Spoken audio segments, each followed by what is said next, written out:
Bonjour à tous, ici Richard pour l'artiste autodidacte et avec cette vidéo je viens vous annoncer le retour des défis de la semaine pour une deuxième saison.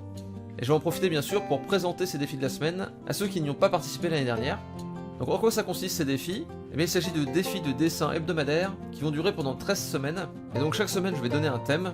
Et donc sur ce thème vous pourrez participer soit en faisant des études, soit en faisant une illustration ou un concept art. Et chacune de ces participations vous donnera des points. Toutes les 4 semaines, je ferai le point et je récompenserai les 5 meilleurs participants du mois, donc ceux qui auront acquis le plus de points. Et à la fin des 13 semaines que va durer la saison, je récompenserai les 10 meilleurs participants de la saison. Donc encore une fois, ceux qui auront eu le plus de points. Donc qu'est-ce que c'est qu'une bonne participation au défi de la semaine? En ce qui concerne les études, ça va être de faire des études assez variées, de prendre un sujet, imaginons un animal par exemple, et de le dessiner en essayant de le décomposer en forme simple, en étudiant ses proportions, en étudiant ses couleurs, les motifs qui vont le composer, en étudiant ses matières, en étudiant sa gestuelle, ses mouvements. Alors on va essayer de prendre le sujet sous tous les angles, pour en apprendre plus dessus, pour être après à l'aise pour le dessiner comme vous le voulez.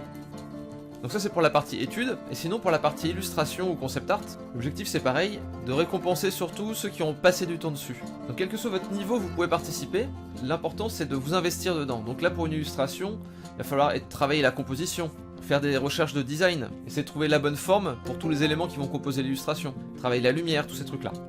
Et aussi évidemment faire l'illustration et la pousser jusqu'à son terme. Le rendu final, il faut que ça soit propre, que ça ait l'air fini en tout cas.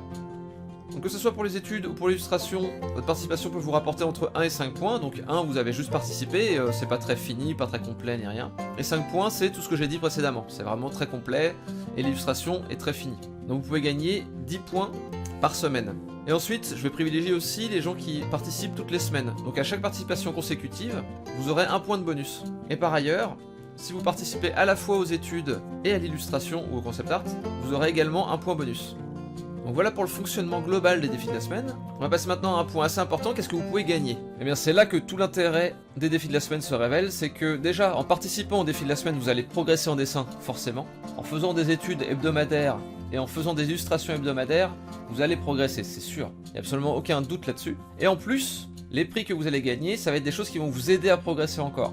Vous pourrez gagner des mois d'abonnement gratuits sur le site de l'artiste autodidacte qui vous donne accès à tout un tas de cours. Vous pourrez gagner des corrections vidéo, vous pourrez gagner des packs sur le Gumroad de l'artiste autodidacte. Et à la fin de la saison, les meilleurs pourront gagner des livres, qui sont des livres pour apprendre le dessin, plus de corrections, plus de mois d'abonnement. Et surtout, pour le grand vainqueur, je réserve une place pour un mentorat qui se déroulera en novembre ou en janvier.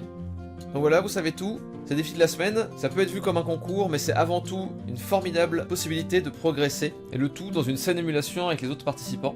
Donc je vous laisse le lien en description de la vidéo pour en savoir plus sur les défis de la semaine et pour savoir comment participer. Et je vous attends lundi sur le Discord, sur le site de l'artiste autodidacte ou sur le groupe Facebook pour vous présenter le premier sujet de la saison, et j'espère que vous serez nombreux à venir participer. D'ici là, passez un bon week-end et à lundi.